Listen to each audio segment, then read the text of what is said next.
akkam jirtan hordoftoonni TikTokii koo marti keessan. Egaa har'a kan hin argamu magaalaa Jaalalaa Diree Dawaatti.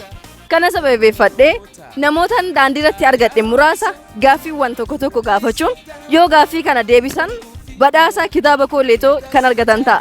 Na waliin tura. Nagaa galata rabbii badhaasa qabda.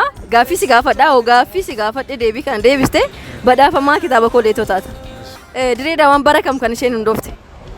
Radiyaan bara 1980. Tole gaaffii biraa.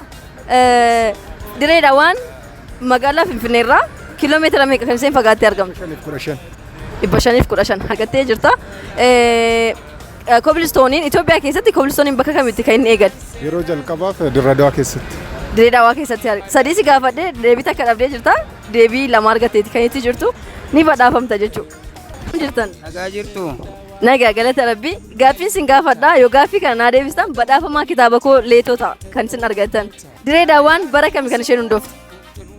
Bara 19 bara 18. Bara kami kan Diree Dawaan kan isheen hundoofte? Bara 1852. In arganne kan isheen hundoofte bara kanaati miti. Kan isheen hundoofte bara 1902. Dan gatiin jirtan Finfinnee irraa kiiloomeetira meeqa fagaattee argamtu Diree Dawaan? In arganne? Kiiloomeetira 500 fi 80 kiiloomeetira 500. In argatiin jirtan tole. Itoophiyaa keessatti kobilistooniin biyya kamitti kan inni eegale?